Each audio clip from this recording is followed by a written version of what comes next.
Hey, good morning, everybody. Hi, everyone. Welcome to Mondays with Moss. Happy New Year, happy season, happy 2023. And I hope you had a good holiday. So we did. We were down the shore for a week, and now we're back working and picking up again on Mondays with Moss.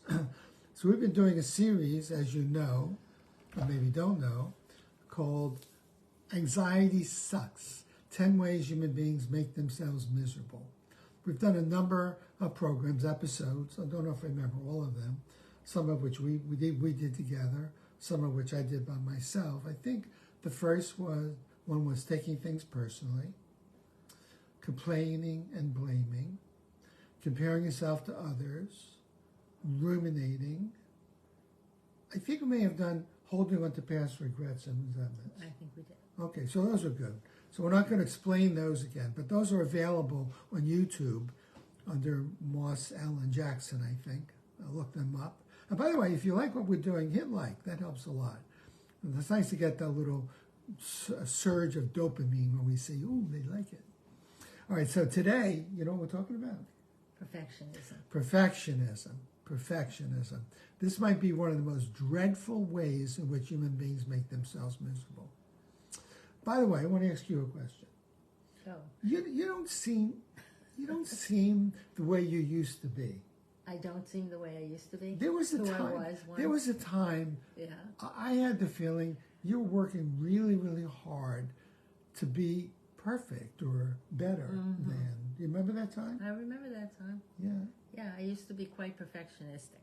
What was in that? my younger years. Yeah. Now, what was that like for you? I think I was always, striving in certain ways anyway to do things perfectly, like be the perfect mother. Yeah, right. Have my house be perfectly neat and organized, and it's stressful.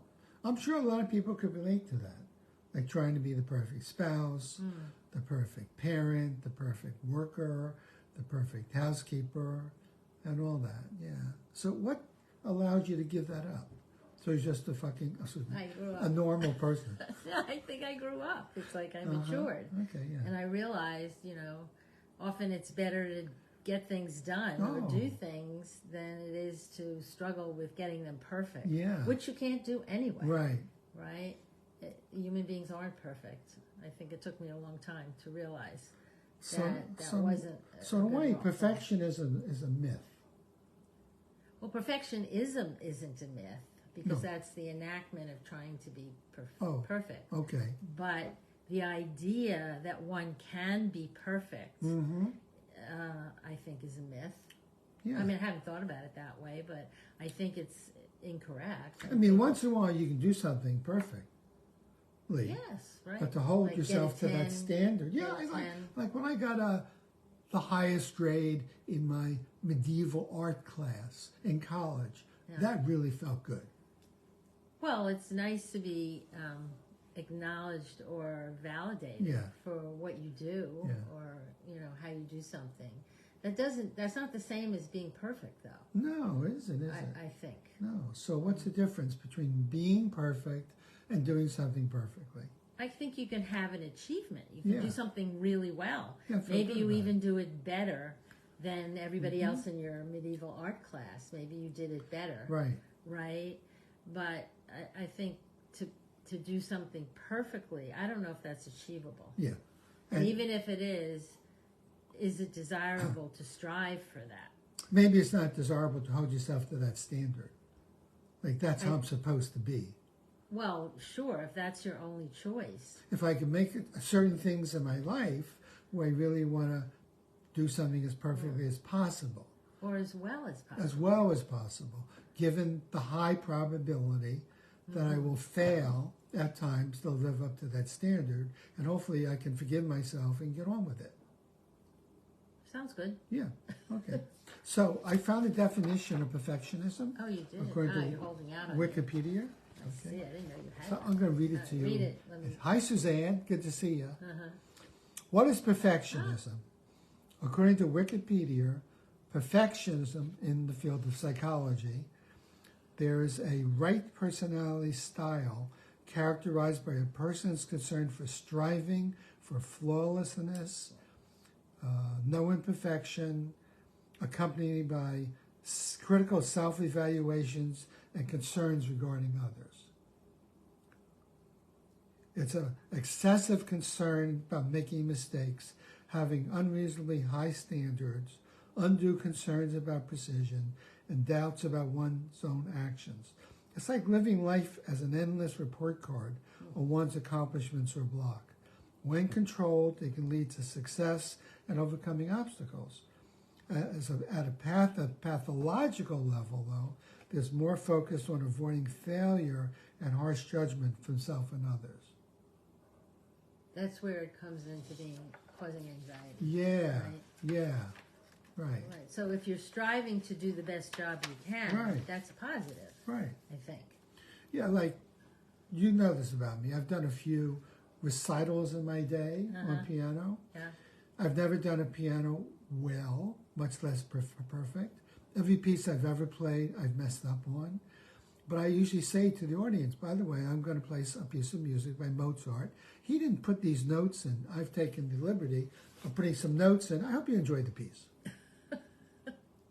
And you laugh, and everyone else laughed. And I didn't have the anxiety of sitting at the piano. It's like, oh my God, when am I going to forget the phrase, which I always did. Because I did the dumb thing of trying to play the piece without music. I tried to memorize it. I see. So anyway, I worked really hard on those concerts. The concert I did when I was 50. I worked every day for a year. And in the middle of the night, I In the might middle of the know. night, 2 o'clock in the morning, go down, bang the piano, Right. whatever. And Judy would say, what were you playing last night and why? And in my mind, I was, I just want to get this perfect. I'm going to invite 100 people. I don't want to embarrass myself. Until I realized I am going to embarrass myself as long as I'm holding to a perfectionistic style. I'm not a trained professional musician. I'm just a guy playing music for the entertainment of my friends and family. I have never noticed any perfectionism on your part. Isn't that great? It's so good. That way. That's so good. It's true. It's true. Yeah. It's true. Anyway, so what can you do about if you have an infection called perfectionism? What can you do? So I wrote down some of the things a person can do about it. Okay, what are they? So pay attention and notice how harshly you judge yourself over your successes and failures. What do you think about that? I think that's sort of a universal thing you can talk about in terms of anxiety, the self-judgment that's usually present when somebody... Okay. Well, like I'm noticing I'm being anxious. really harsh on myself. Yeah, just noticing it. And really, I think it would be helpful for all of us to work on letting go of being unrealistically difficult with ourselves in terms of our expectations. I mean, you can strive to do your best job and to always improve as you go along. But if you're harsh in your judgment, you rob yourself of any pleasure or satisfaction in what you do, what you are achieving, how you are doing along the way. So related to that, you can ask yourself, what's so terrible about not doing well? What's the tragedy of my not doing great or doing well? You know, is it such a sin? It's just something I didn't succeed at right now. But I have other areas of my life I succeeded. So kind of let it go, as you're saying. How about this one? Yeah. Are you taking yourself and your failure and mistakes too personally? Are you making a mistake? You're a mistake. You're a failure, rather than I made a mistake. Oh, that's what you mean by taking it, like personalizing it, like it's a mark against you somehow. Rather than making a mistake is situational, it's not personal. Yeah, I like that. I like that too. Yeah, a lot of our patients struggle with that. They feel because they make a mistake, they don't live up to their expectations, there's something wrong with them, rather than what's the big deal? I'm just noticing I'm making myself really anguished and unhappy. And I'm feeling, well, they make it mean something about who Yeah. they are as a person, their value as a person, rather than this was a performance and I think I performed well or moderately or... Yeah, and then let it go. Now, I think perfectionists tend to procrastinate? Well, it stops you in your tracks. If you think you have to do it perfectly every time, it can really, limit you in terms of what you're willing to try. So this suggestion could be a tough one. Ask yourself if you procrastinate, and then let deadlines come and go to avoid holding on to the expectation I have to be perfect. In other words, set a deadline, as Judy says, get it done, and see what you got. Mm-hmm. And then work on having a little more compassion to yourself. Okay, do you have more? Yeah, I do. Ask yourself if you're plagued by what we call self-centered thoughts, disappointments about your performance, and comparing yourself to others. That goes back to one of the things we talked about in the past, another source of misery, comparing yourself to others as if they're doing it better than you, or they're better than you. And they may be thinking the same of you, because you're working so damn hard, they're jealous and apprehensive that you're going to succeed where they can't. So comparisons are terrible. I think that's a thought that a perfectionist doesn't usually have. What do you mean? That somebody else may be comparing themselves to the person, to them. I don't think perfectionistic people think about that. Or don't compare themselves? No. Don't think others are comparing themselves to the perfectionistic person. Uh-huh. Oh, to you. To you. Oh, yeah, right. I think you're right. I think you're right. I like this one. Create small victories on a daily basis. Mm-hmm. Small victories, like making your bed. Like sending out... but what if you don't make it perfectly? Well, see, I make the bed every day. Mm-hmm. And Judy unmakes the bed and makes the bed. Right. Judy remakes the bed. Judy remakes the bed so it's more perfect. Because what I realized this morning is you don't even see what I see. Yeah, right. Right? Right. Like I walked into the bedroom, I looked at it, you made the bed. Right? Yes. But you didn't put the little front pillow in the middle. You put it on the side. Right, Things like that. Right. So I guess I still do have some perfectionistic tendencies. I have to own up to that. So are you annoyed with me the way I make the bed? No, I'm very appreciative that you did the hard work of making the bed, and then I can just perfect it. And I appreciate coming into the room saying, "Oh my God, look at that! The pillow's there. Look what a great job you did. Well, they did a really good job." So somehow it works. Yeah. Over all these years, we've managed to somehow collaborate in that way. I think this one's really important. Giving up having a performance mindset and have a growth mindset. I like that. You like that? You want to explain that? Yes, because in a growth mindset, you're looking at the process that you're going through. Whatever it is that you're trying to achieve, you see it as a movement toward a goal. Rather than I have to achieve this goal immediately. Oh, I see. And make it perfect. Yeah. See, people with a growth mindset have a point of view called, look, I'm going to give it a shot. I may make it work, it may not, but I'm going to learn from my mistakes. I think Winston Churchill said the measure of a successful person is how quickly you go from one failure to the other without making the same failure. Same mistake. Same mistake. Same error. Yeah. So it's about being gracious with yourself, saying, look, I'm going to do the best I can, but if I have a growth mindset, the person with a growth mindset learns from mistakes. That's part of having a growth mindset. Well, it seems to me, too, they don't view a mistake as a failure.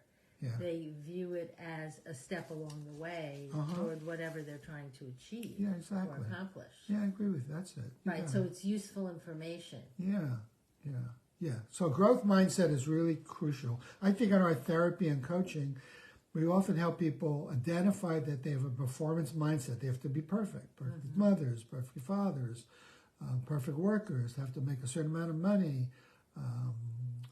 And we show them, help them identify they're making themselves miserable if they're not living up to that should or that expectation. And they will often say to us, well, what else is there? And I said, well, where'd you learn this expectation? Well, I learned it from my mom, learned it from my dad. They told me how to be perfect. Well, no one ever told you that, and that was a lie. That was, you incorporated at a very early age some injunction, some rule Because all your parent wanted you to do was to shut up, make the goddamn bed, and get out of their way. But they would say things, why don't you do it better? Why can't you be more like your brother? Or whatever. So parents aren't very skilled in teaching us growth mindset. They teach us performance mindset. Well, performance mindset sucks. It's a great way to make yourself miserable. Wow, you said a mouthful. I did, didn't I? Yes. Can you relate to that? As long as you don't ask me to repeat it. Okay. So here's one. Right. Try living your life like a baseball player. How is a baseball player successful? What makes a baseball player successful, Jude? Being able to hit the ball. Yeah, how often? Run the bases. Yeah, right. I think you have a really good batting average if you're in the 300s. If you hit 300, it probably will get you into the Hall of Fame. That's a really good batting average. But that means you strike out 7 times out of 10. Mm-hmm. So why not live your life like a baseball player? Go for 3 out of 10. I like that. And accept the fact that when you're fielding, there are times you're going to make an error. No one has a perfect, errorless. Right, even the greatest of baseball players, Yeah. Babe Ruth or whatever, they drop balls. You see it in football a lot. Guys going out to catch the ball. Yeah. He sees some guy coming at him, a 300-pound gorilla, and he glances. A linebacker. That's good. And he glances away, misses the ball, it drops on the ground, and he looks devastated. But that's part of the game. You will make mistakes, but hopefully you'll learn how not to be so intimidated by the linebacker coming at you and keep your eye on the ball. Mm-hmm. So here's one. It may sound a little philosophical, maybe too extreme, but life is an experiment. Nobody really knows how to do life the right way. We're all experimenting with it. That's why we call it a life. We have a certain number of decades, hopefully, 60, 70, 80, 90, 100. And we're working all the time on doing things we want to do, getting better at what we do, but never, hopefully, saying, I can't believe this. I'm 70, 75, and I haven't attained this goal yet. It might be better to say, am I still attached to that goal? What can I do during the time I have left to get closer to that goal? So life's an experiment. We're all baseball players, and we all make errors. If you're hitting near 300, good for you, and get on with the game. Hallelujah. Anything else to that? No, I just think for those of you out there who tend toward perfectionistic behavior, this is something to consider. That Major League Baseball players are champions if they hit 3 balls out of 7. So maybe you can hold that as a stand. Oh, pardon me. You made a mistake. I made a mistake. Oh, my God. Publicly, I made a mistake. And I lived through it. I'm still breathing. All right. So, yeah, makes life more interesting and also easier. Yeah. So for those of you who joined us or will join us, I hope you enjoyed the first of the 2023 continuation of Anxiety Sucks, 10 Ways to Make Yourself Miserable. And hit like if you like it, okay? Okay. Happy New Year, everybody. Same from me.